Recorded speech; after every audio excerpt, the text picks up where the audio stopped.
जय श्री राधे। ईश्वर की कृपा आप पर और आपके परिवार पर सदैव बनी रहे। आइए आज सुनते हैं माघ मास महात्म कथा 11वां अध्याय। माघ मास स्नान का पुण्य फल।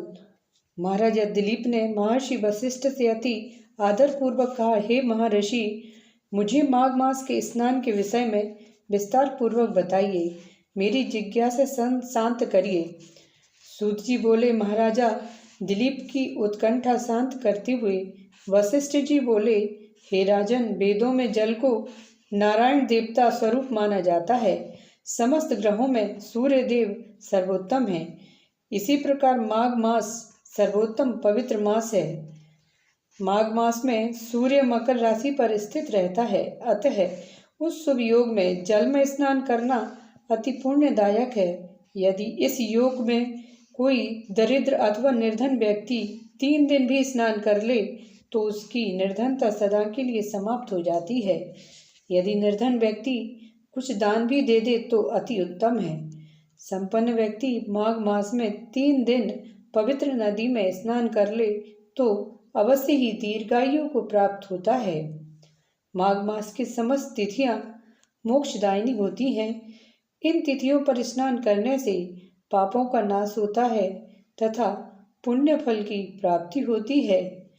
माघ मास में व्रती को चाहिए कि नगर के बाहर नदी, तालाब अथवा कुएं पर स्नान करके तथा ईश्वर का जाप करे। अपने कल्याण के लिए ब्राह्मणों को यथाशक्ति दान देना चाहिए तथा भोजन कराना चाहिए। स्नान करते समय 4 मंत्रों का निरंतर जाप करते रहना चाहिए। पहला मंत्र है गायत्री मंत्र, दूसरा है श्री सूर्य नमः, तीसरा है ओम श्री वैष्णवे नमः, चौथा है ओम श्री नमो शिवाय नमः। स्नान करने के पश्चात प्रभु स्मरण करना चाहिए। पुण्य स्नान निम्न प्रकार है। घर में ही घड़े के जल से स्नान करने से 6 वर्ष का पुण्य फल प्राप्त होता है। नगर के बाहर कूप अथवा बावड़ी में स्नान करने से 12 वर्ष का पुण्य फल प्राप्त होता है।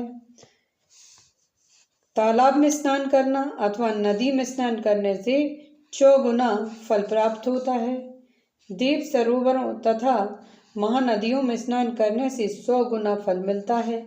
संगम पर स्नान करने से 400 गुना फल प्राप्त होता है। गंगा में संगम पर स्नान करना अमृत तुल्य है। माघ में सभी देवी देवता अत्यंत प्रसन्न रूप से त्रिवेणी को आते हैं। कथन है कि कंचन मालिनी ने अपने 3 दिवस मात्र को माघ मास का स्नान पुण्य प्राप्त कर राक्षस को प्रदान कर दिया था तथा उसके पापों से मुक्त कराकर स्वर्ग रोहण कराया था।